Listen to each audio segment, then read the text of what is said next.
तो देखिए, क्योंकि मौसम में जिस तरीके से एक ड्रास्टिक बदलाव आ रहा है, ये ना सिर्फ आम लोगों के लिए, बेजुबानों के लिए, हर एक वर्ग के लिए घातक साबित हो रहा है। अक्टूबर में ये खतरनाक गर्मी, ह्यूमिडिटी हो रही है और बीमारियों ने जिस तरीके से डेरा डाल के रखा है, इससे आम लोगों की परेशानी लगातार बढ़ती जा रही है। क्योंकि हॉस्पिटल में भी लगातार जिस तरीके से मरीजों की कतारें बढ़ रही है, ऐसे में हॉस्पिटल्स में भी बर्डन बढ़ रहा है। और अब चलिए आपको दिखाते हैं ग्वालियर से ग्राउंड रिपोर्ट। बरसात का मौसम बीत जाने के बाद भी लोगों को हालांकि उमस से तो राहत मिली है, लेकिन बीमारियों से राहत नहीं मिली है। खांसी, जुकाम, बुखार और जो संक्रामक रोग लगातार बढ़ते जा रहे हैं। डेंगू के पेशेंट भी बढ़ते जा रहे हैं। हम देख सकते हैं कि मलेरिया मेडिसिन वार्ड में हैं हम इस समय मुरारती जिला अस्पताल में, और लगातार लोग जो है लाइन में लगे हुए हैं। क्या क्या नाम है बहन जी आपका? सीमा।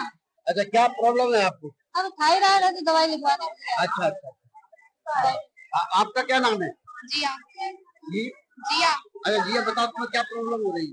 ना सर्दी दर्द होता है। अभी बुखार आया था बीच में, तब से बैठ के तो फिर वैसे नहीं होता नॉर्मली, पर इस बार हो रहा है। अच्छा जी, क्या मौसम बदल रहा है इसके? हाँ, अभी वायरल बुखार चले थे ना, वही हो गया था। अच्छा अच्छा, कब से परेशान? 1 महीना पहले तक दवाई ले ली थी, पर फिर लौट के दर्द आ जाता है बार बार। अच्छा अच्छा। इस वजह से आए। आप काय के लिए आए बाबा? लाए बाबा। अच्छा, क्या क्या हो गया? मुझे बुखार आ रहा है, क्या दस्त हो रहे। अच्छा। हाँ, बहुत बार 8-10 दिन हो गए। अच्छा। हाँ तो ये क्या गर्मी मौसम बदल रहा है, इससे बीमारी बढ़ रही है? हाँ, बहुत तबीयत खराब है। हम डॉक्टर साहब से भी बात करते हैं। नमस्कार डॉक्टर साहब, एक मिनट डॉक्टर साहब क्या नाम है आपका? डॉक्टर अक्षत जैन। अच्छा, जैसा बताइए, ये जो सीजन चेंज हो रहा है तो उससे किस तरह के मरीज बढ़ रहे हैं, किस तरह की संख्या? अभी डेंगू के मरीज ज्यादा आ रहे हैं, है ना। बुखार ज्यादा हो रहा है मरीजों को, तो अभी डेंगू के कारण ही, मतलब ये जो सीजन चेंज हो रहा है उसमें बीमारी बढ़ रही है। सबको एक जैसा ही बुखार आ रहा है, खांसी, और है ना, प्लेटलेट कम हो रहे हैं मरीजों के, उसके कारण खून का बहाव होना, शरीर में कहीं से भी खून बह सकता है, तो उसका ध्यान रखें। पानी ज्यादा पीते रहें। सामान्य दिनों से ज्यादा मरीज है। उसकी वजह क्या है सर? आपको अक्टूबर आ गया, सीजन चेंज एक्सप्लेन करो। डॉक्टर साहब आपको क्या लगता है? तो ये मौसम में बदलाव के कारण ही है ये सारी दिक्कत। हाँ, ये कब तक चलेगा? ये और 15 दिन की बात है, उसके बाद एक बार ठंडक हो जाएगी मौसम में, तो फिर थोड़ा सही हो जाएगा। अभी बदलाव के कारण ही, गर्मी सर्द के कारण ही हो रहा है। देखिए, डॉक्टर साहब खुद भी बता रहे हैं कि ये जो चेंजिंग वेदर है उसके कारण ये दिक्कतें आ रही हैं लोगों को, लगता है। देखिए, आप देख सकते हैं कि अस्पताल में पूरे मरीजों की जो संख्या है वो भरी पड़ी हुई है। इस तरह से जो मरीज हैं आ रहे हैं, और खासतौर पर मेडिसिन में दिक्कत है। संक्रामक रोग बड़ी तेजी के साथ फैल रहे हैं। डॉक्टर खुद भी मान रहे हैं कि इस समय जो लोगों के प्लेटलेट काउंट कम हो रहे हैं, लोगों का ऑक्सीजन लेवल नीचे जा रहा है, और आप ये देख सकते हैं कि किस तरह से लोगों को अपना पंजीयन कराने के लिए लंबी लंबी कतारों में खड़ा होना पड़ रहा है। कारण वही है कि ये जो सीजन है, वो ये जो है बीमारी का सीजन है, और बीमारी के सीजन में लोगों को संक्रामक बीमारियां लगातार चपेट रही हैं। और अभी लगभग 15 दिन तक, डॉक्टर्स का मानना है कि अभी लगभग 15 दिन तक इन बीमारियों से और राहत मिलने की कोई संभावना नजर नहीं आ रही है। तो लोगों को चाहिए कि इस मौसम में पानी ज्यादा पिए, जैसा डॉक्टर बोल रहे हैं, और मच्छरों से बचाव करें, ताकि ये 15 दिन जो क्रूशियल टाइम है वो निकल सके। ग्वालियर से देव श्री माली, एनडीटीवी। तो ये मौसम में बदलाव क्यों हो रहा है और इस मौसम में बदलाव के चलते किस तरीके से लोग परेशान हो रहे हैं, सिस्टम किस तरीके से परेशान हो रहा है, इस पर बातचीत करने के लिए हमारे साथ खास मेहमानों का पैनल जुड़ चुका है। Doctor Prabhakar Tiwari, CM metro Bhopal है आप, और एमके सक्सेना, नेचुरोपैथी है, केदार सिरोही एग्रीकल्चर एक्सपर्ट है। इसे समझने की कोशिश करें किस तरीके से यहाँ पे कृषि के क्षेत्रों में दिक्कतें आ रही है। गुरुदत्ता मिश्रा है, वेदर एक्सपर्ट है, और डॉक्टर नवीन कुमार नेचुरोपैथ है, फिजिशियन है। आप सभी मेहमानों का एक बार फिर से बहुत बहुत शुक्रिया हमारे साथ जुड़ने के लिए।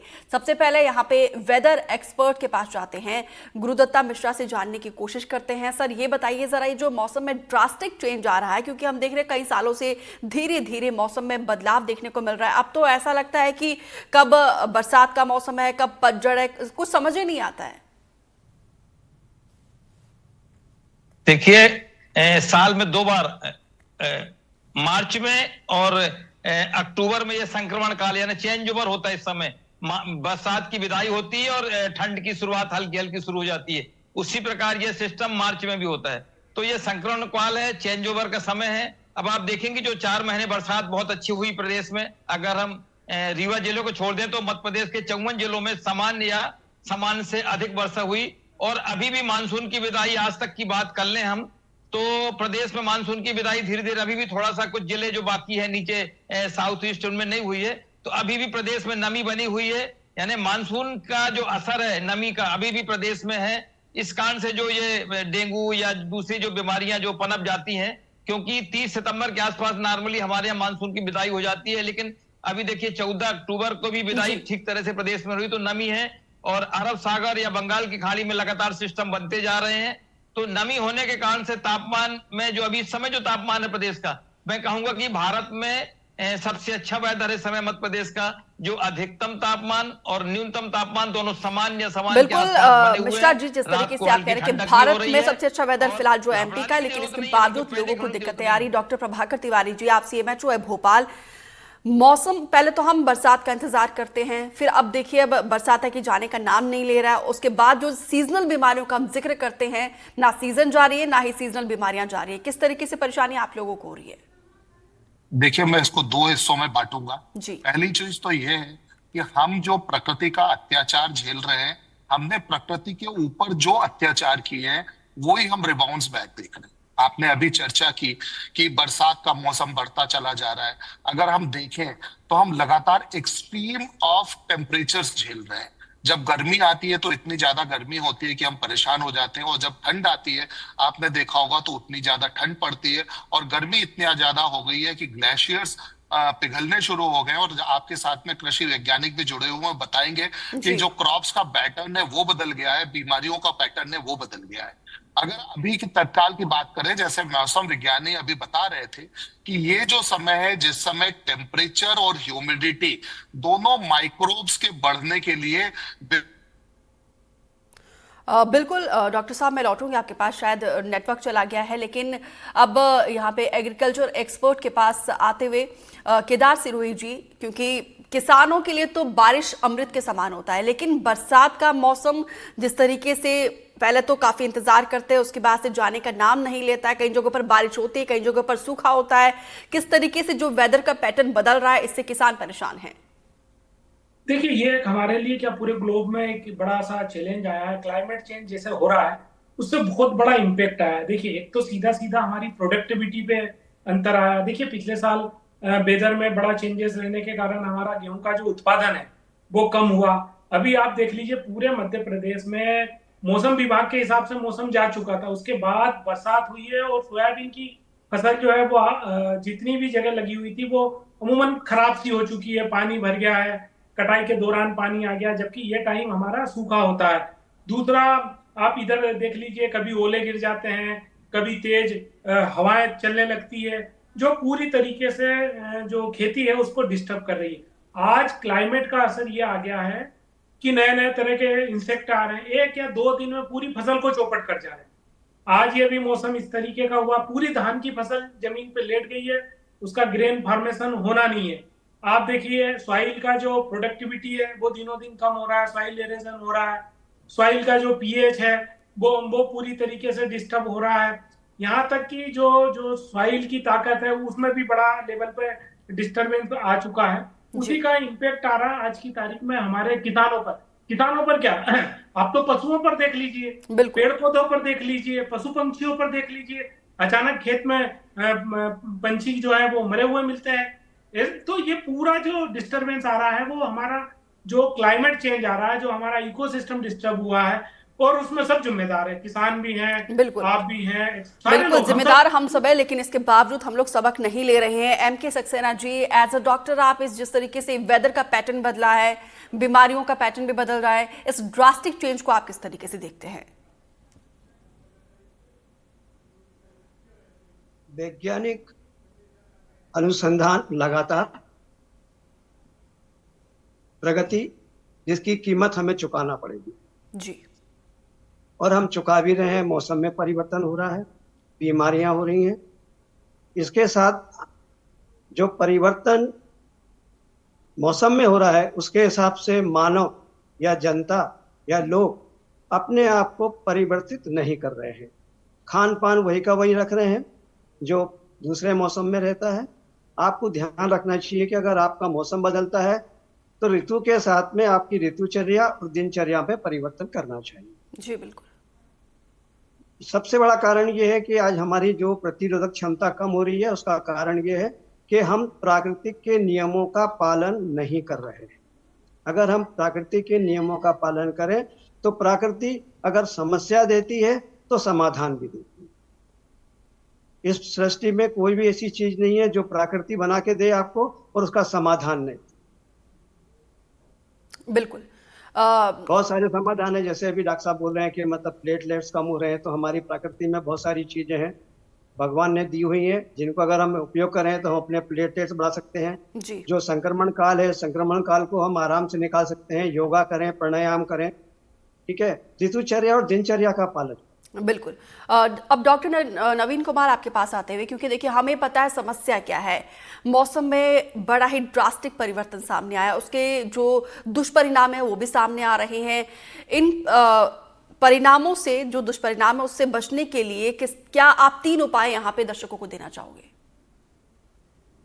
सबसे पहला उपाय तो ये है कि हम अपने पानी को डॉक्टर नवीन कुमार आपको आवाज मिल रही है? हाँ, मुझे आपकी आवाज आ रही है। आपको आवाज आ रही है हमारी? आप सुन पा रहे हैं? जी जी प्लीज। जी। तो आपने 3 जो है समाधान पूछे हैं हमसे। तो पहला समाधान है कि हम अपने इम्यून सिस्टम को, अपनी इम्यूनिटी पावर को कैसे बूस्ट रख सकते हैं। जब भी इस तरीके के इंफेक्शन डेवलप होते हैं वातावरण चेंजेस की वजह से, तो हमें सबसे पहले अपने पानी को शुद्ध रखना है, साफ रखना है। जब ज्यादा बरसात होती है तो हवा में भी संक्रमण होता है और पानी में भी संक्रमण होता है। अगर हम अपने पानी को उबाल के और फिर उसको सेवन करेंगे तो फिर हमारा पूरा डाइजेस्टिव सिस्टम अच्छे से काम करेगा, पानी भी ठीक से बचेगा और फिर उसके बाद जो भोजन कर रहे हैं वो भी ठीक से बचेगा। इसके साथ साथ अगर हम जो पहले चर्चा हो रही थी कि ये जो जलवायु परिवर्तन है, देखिए ये हर 10 वर्ष में चेंज होता है। तो इसका जो प्रमुख कारण है वो है वातावरण में कार्बन डाइऑक्साइड, मीथेन और नाइट्रस ऑक्साइड गैसेस का बढ़ जाना, जिसकी वजह से समुद्र का तापमान और वायु का तापमान दोनों बढ़।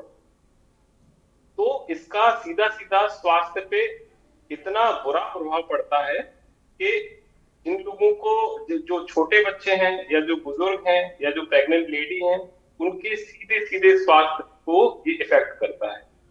दूसरा है, जैसे अभी डॉक्टर साहब कह रहे थे कि दिनचर्या और ऋतुचर्या, अगर आप अपनी दिनचर्या को स्वस्थ बनाते हैं, योग, प्राणायाम, सात्विक भोजन करते हैं, तो आप अपने इम्यून सिस्टम को इंप्रूव कर सकते हैं। बिल्कुल बिल्कुल, बहुत ही अहम सुझाव यहाँ पे डॉक्टर साहब आपने दिए। लेकिन डॉक्टर प्रभाकर तिवारी, अब आपके पास आते हुए, क्योंकि जिस तरीके से मौसम में बदलाव के चलते अचानक से बीमारियों का एक बाढ़ सा आता है, पता ही नहीं चलता है कि कब क्या हो रहा है, और इससे अस्पतालों में भी काफ़ी बर्डन देखने को मिलता है। तो आप यहाँ पे दर्शकों को क्या ऐसे सुझाव देना चाहेंगे कि ताकि वो घर में रह के केयर कर सके और उन्हें पता चले कि आखिर इन तमाम समस्याओं से कैसे निपटना है? देखिए, अगर बेसिकली देखें तो इस समय 2 तरह की बीमारियां सबसे ज्यादा देखने में आती है।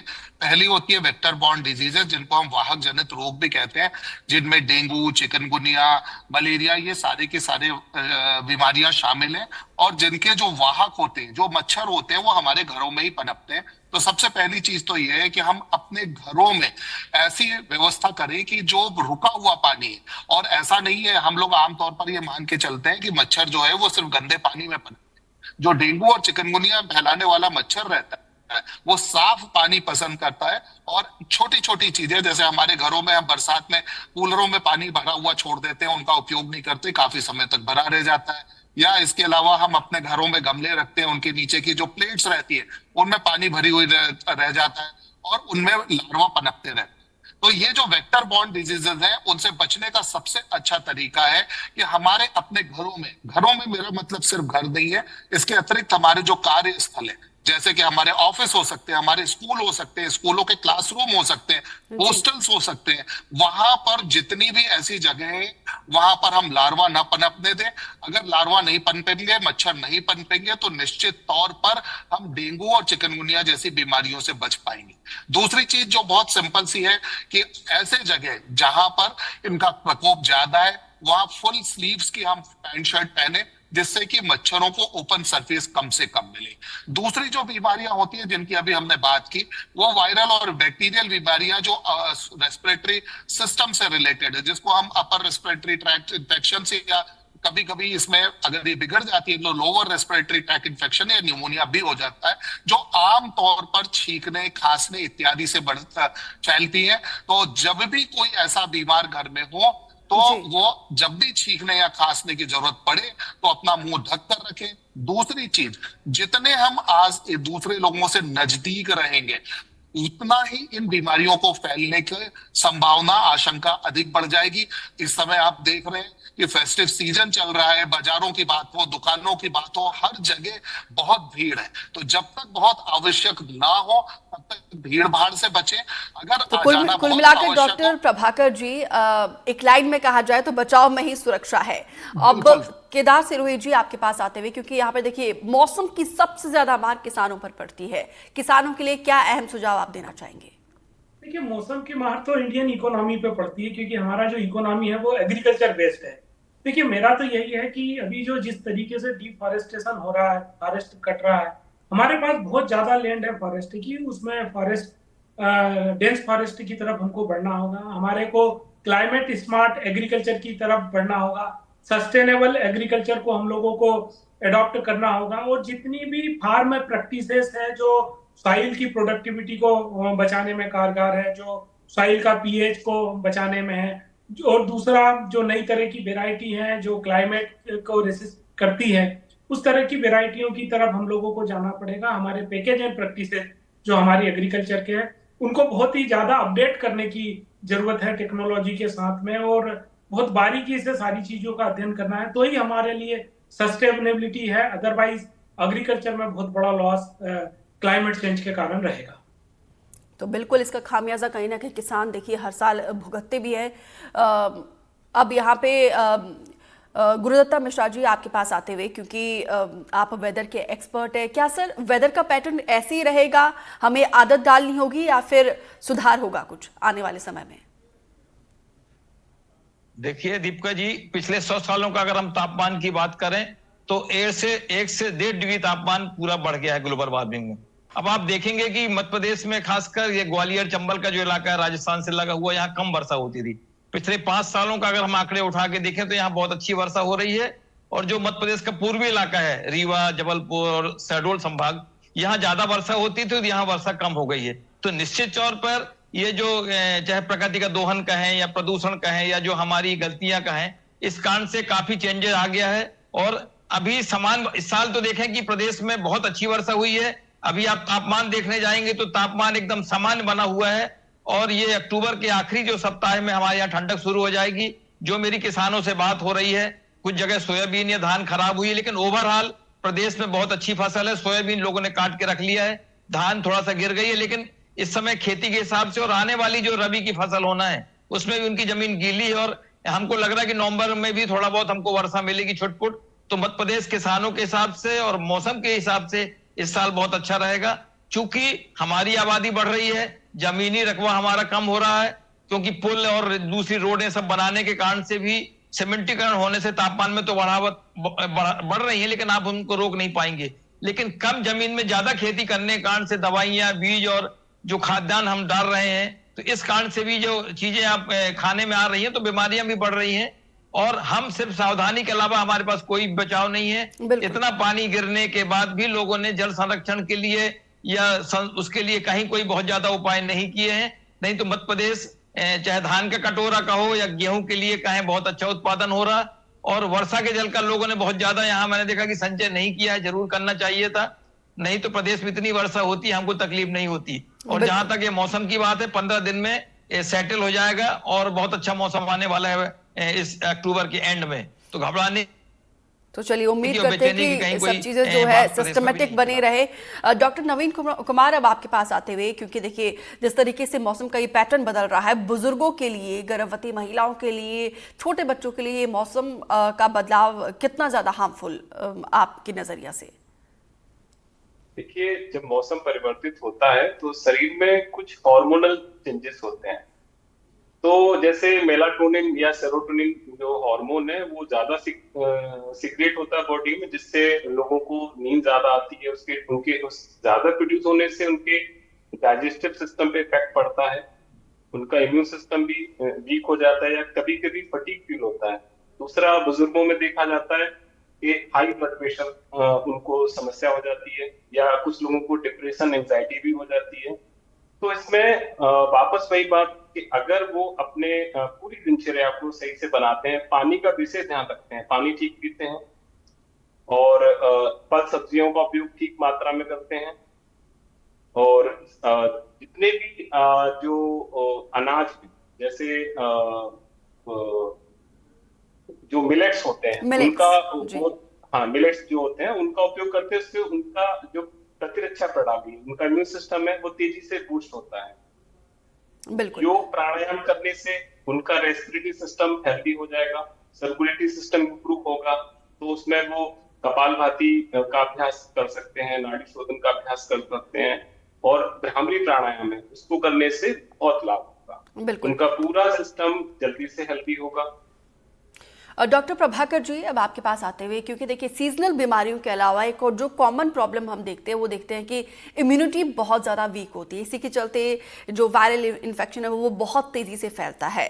क्या आप सुझाव देना चाहेंगे ताकि इम्यूनिटी सिस्टम सभी वर्ग का, ना सिर्फ बच्चों का, बुजुर्ग का, महिला, हर एक वर्ग का जो है वो स्ट्रांग हो सके? देखिए, इस पर पहले भी चर्चा हो चुकी है। आपने देखा होगा कि हर एक कोई भी बीमारी हो, एक्सट्रीम ऑफ एजेस यानी कि नवजात शिशु या हमारे सीनियर सिटीजन्स और ऐसे लोग जिनकी इम्यूनिटी किसी कारण से, कुछ तो ऐसी डिजीजेस हैं जिनमें इम्यूनिटी अपने आप कम हो जाती है, में HIV एड्स से लेकर ऐसे लोग जिनको ऑर्गन ट्रांसप्लांट हुआ है और उनके कारण उनकी इम्यूनिटी, इम्यूनोसप्रेशन के लिए ड्रग्स दिए जा रहे हैं। इसके अलावा क्रॉनिक रीनल फेल्योर के जो पेशेंट्स होते हैं और इस तरह के दूसरे जो पेशेंट रहते हैं उनमें इम्यूनिटी काफी कम होती है, और उसमें इम्यून सिस्टम को बूस्ट करने के लिए और उनको स्पेसिफिक इन्फेक्शन से बचाने के लिए उनको टीके भी लगाए जाते हैं। अगर बात हम जनरल इम्यूनिटी की करें तो जनरल इम्यूनिटी में जब तक हम अपने शरीर पर अत्याचार ना करें, यानी कि जैसे कि आपने अभी बात की कि बहुत सारे ऐसे पेस्टिसाइड्स हैं जिनमें कि हैवी मेटल्स होते हैं और वो अल्टीमेटली जाकर हमारे जो इम्यून प्रोडक्शन करने वाले ऑर्गन से उनको नुकसान पहुंचाते हैं और उनसे इम्यूनिटी हमारी कम हो जाती है। तो बेसिकली ऐसे खाद्य पदार्थों का उपयोग करें जो हमारे लिए नुकसानदेह ना हो, और जैसे अभी पहले भी बात हुई है कि जो केमिकल उर्वरक है उनका उपयोग कम से कम करते हुए ऑर्गेनिक फार्मिंग की तरफ अगर हम जाएंगे तो ऑर्गेनिक फार्मिंग से हमें, तो बिल्कुल हमें ये सबक लेना बेहद ज़रूरी है। MK सक्सेना जी, प्रकृति का दोहन हो रहा है, यहाँ पे मौसम में बड़ा ही ड्रास्टिक चेंज देखने को मिल रहा है। इससे इसका जो साइड इफेक्ट हो रहा है, इसके बावजूद हम सबक नहीं ले रहे हैं, क्योंकि ये मुद्दा बेहद ही गंभीर और ज्वलन मुद्दा है।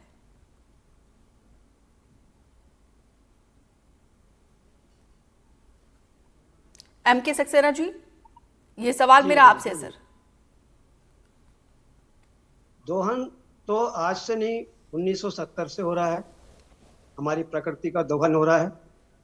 और मैंने पहले भी आपको निवेदन किया, बताया लोगों कि हमने जो तरक्की की है, जो विज्ञान ने प्रगति की है, उसका खामियाजा हम भुगत रहे हैं।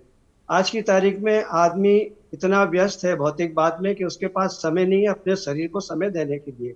मेरा एक ही कहना है कि आप 15 मिनट का समय प्रतिदिन अपने शरीर को दीजिए। मौसम आएगा, मौसम जाएगा, साल में हमारे यहाँ हर बार मौसम चेंज होता है, हम 4 ऋतुओं के मालिक हैं। मौसम तो बदलेंगे, लेकिन आपको उसकी तैयारी रखना है। आप अपने आप को स्वस्थ रखें, 15 मिनट अपने आप को दीजिए। आप लाइनों में लग रहे हैं, अस्पतालों की लाइन में लग रहे हैं, दवा के पैसे खर्च कर रहे हैं, आप अपने स्वास्थ्य के लिए 15 मिनट ही निकाल पा रहे हैं? आप ऋतुचर्या नहीं समझ पा रहे हैं? कि ऋतुचर्या क्या है, अगर मौसम बदल रहा है तो हमें किस हिसाब से भोजन करना चाहिए, हमारे भोजन में क्या परिवर्तन करना। अरे 15 मिनट आप अपने शरीर को दे दीजिए, आप सदैव स्वस्थ रहेंगे। कुछ भोजन हमारी, कुछ चीजें, हम कुछ मसाले कुछ हमारे किचन में हैं जिनका अगर हम इस्तेमाल करें तो हम स्वस्थ रह सकते हैं। चाहे वो डेंगू हो, चाहे चिकनगुनिया हो, चाहे वायरल फीवर हो, चाहे अपर रेस्पिरेटरी डिसीज हो, या हमारे एब्डोमेन डिसीजेज हो, हमारे जो भी डिसीज है, हमको हमारा पूरा का पूरा आयुर्वेद मैम आपके किचन में है। आप जी उसका इस्तेमाल करना सीखिए। भोजन आपकी दवा है। बिल्कुल। मौसम और ये जो परिवर्तन हो रहा है, विज्ञान की प्रगति होगी, ये तो इसके दुष्परिणाम तो आएंगे, लेकिन इसके दुष्परिणाम बचने के लिए आपको जो हथियार दिया गया है, आप उस हथियार का इस्तेमाल करिए। आदमी अपने प्रति लापरवाह है, जब अपने बिल्कुल खुद के प्रति लापरवाह है तो देश के प्रति कितना समर्पित होगा, आपको सोच लीजिए। बिल्कुल। डॉक्टर नवीन, विकास जो अंधाधुंध विकास हमने किया है, अब वो विनाश की तरफ कहीं ना कहीं बढ़ रहा है और इंसान इतना ज्यादा लापरवाह हो रहा है क्योंकि उनको समस्या भी पता है, समाधान भी पता है, इसके बावजूद तो समाधान की तरफ नहीं जा रहा है। क्या वजह आपको समझ आती है? देखिए, सिंपल है कि जितना प्रकृति का दोहन होगा उतना ही व्यक्ति परेशान होगा। प्रकृति हमें जितना स्वास्थ्य देती है, जितना हमें आनंद देती है, अगर उसका दुरुपयोग करेंगे तो फिर उतना ही दुख और कष्ट भी देगी।